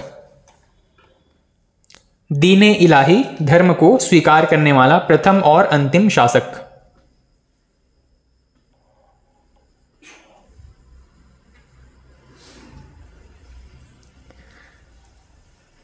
नेक्स्ट पॉइंट,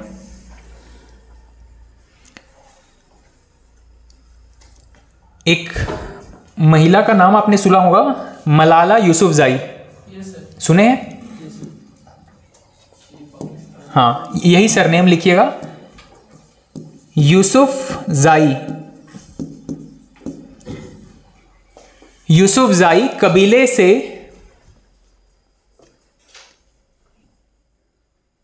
लड़ते हुए मृत्यु। यूसुफजाई कबीले से लड़ते हुए मृत्यु।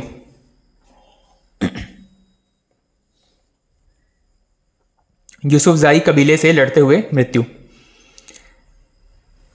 ठीक। सेकंड, पहला था बीरबल, सेकंड नाम लिखिएगा तानसेन। तानसेन, ये नाम भी आपने सुना है, कौन था? संगीतज्ञ था। ठीक, तानसेन लिखिएगा इसमें पहला पॉइंट। संगीत सम्राट, संगीत का ज्ञाता था, संगीत सम्राट। नेक्स्ट पॉइंट,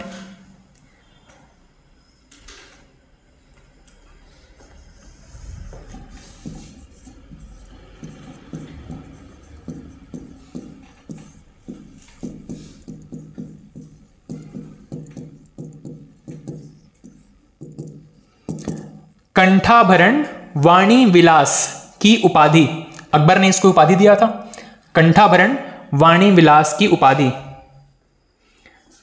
कंठाभरण वाणी विलास की उपाधि।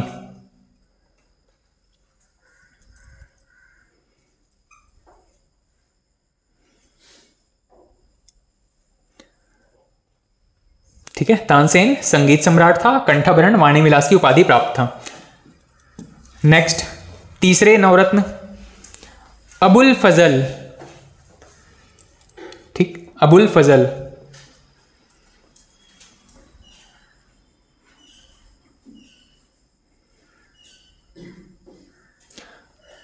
अबुल फजल के बारे में लिखिएगा, दीन इलाही धर्म का, दीन इलाही धर्म का प्रमुख पुरोहित। दीन ए इलाही धर्म का प्रमुख पुरोहित। नेक्स्ट पॉइंट,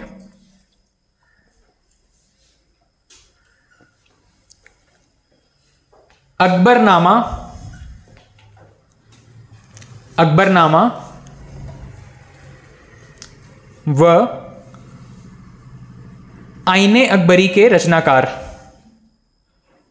अकबरनामा व आईने अकबरी के रचनाकार।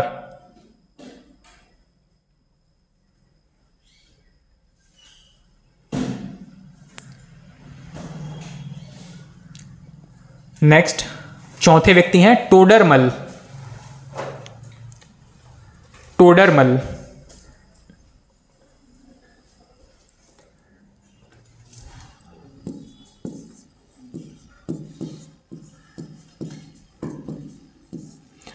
टोडरमल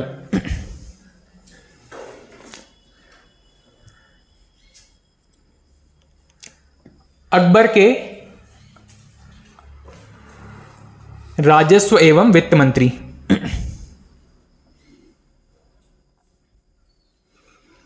अकबर के राजस्व एवं वित्त मंत्री।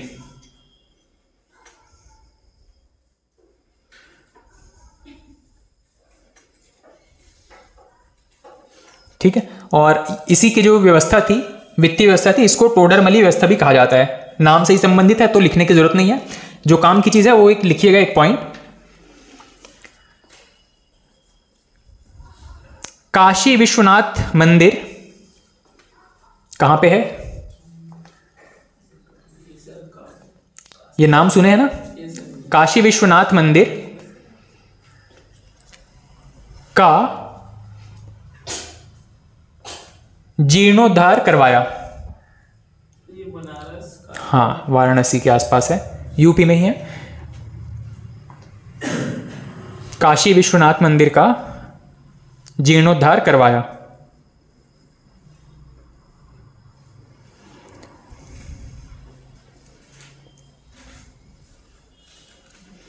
नेक्स्ट, अगले व्यक्ति हैं मान सिंह।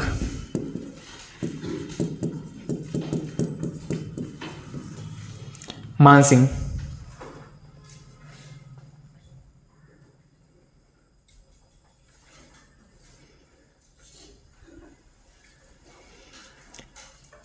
इनके बारे में वैसे कोई बहुत महत्वपूर्ण चीज़ नहीं है, पर एक युद्ध का नाम आपने नोट किया था अभी, हल्दी घाटी का युद्ध,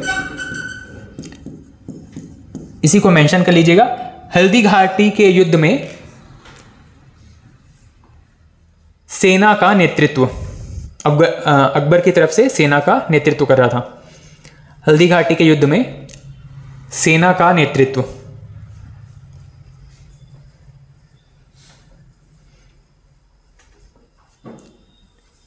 उसके बाद में बैरम खां का पुत्र, अभी आपने बताया था, क्या नाम था इसका?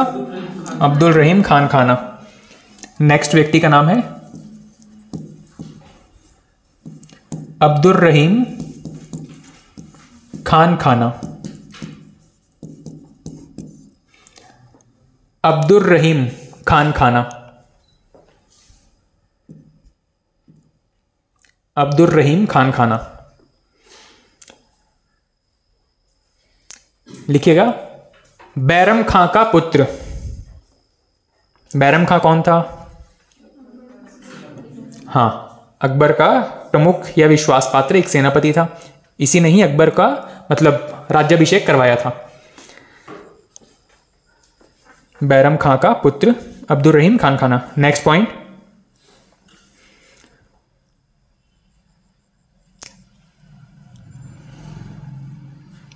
बाबरनामा का फारसी में अनुवाद। अब्दुल रहीम खान खाना, बाबरनामा का फारसी में अनुवाद।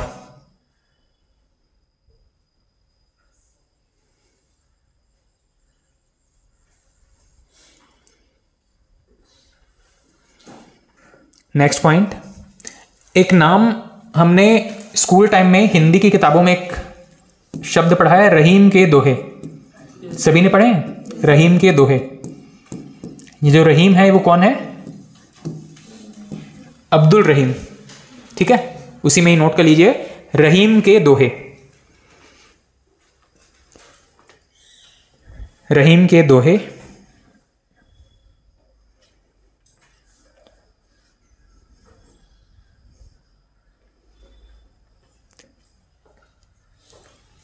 उसके बाद में नेक्स्ट 7वें नवरत्न है फैजी। फौजी लिखते हैं, उसमें आ की मात्रा छोड़ के सिर्फ फैजी। फैजी।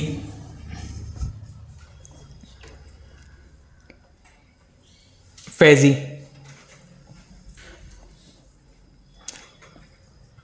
लिखिएगा इसके बारे में।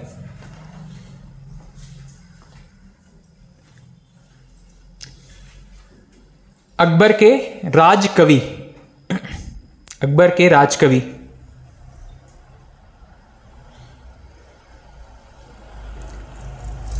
अकबर के राजकवि। नेक्स्ट पॉइंट, महाभारत और भगवद गीता का, महाभारत और भगवद गीता का फारसी अनुवाद।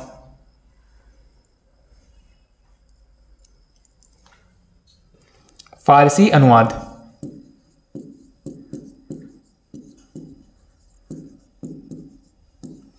नेक्स्ट है 8वां, हकीम हुकाम।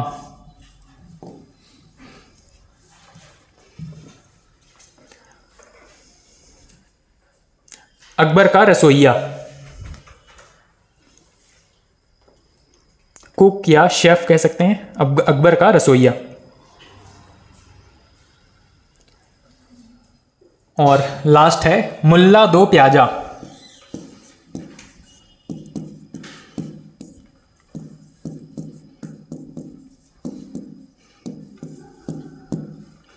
मुल्ला दो प्याजा।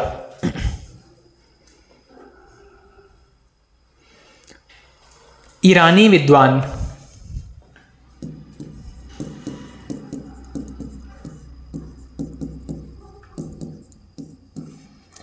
ईरानी विद्वान।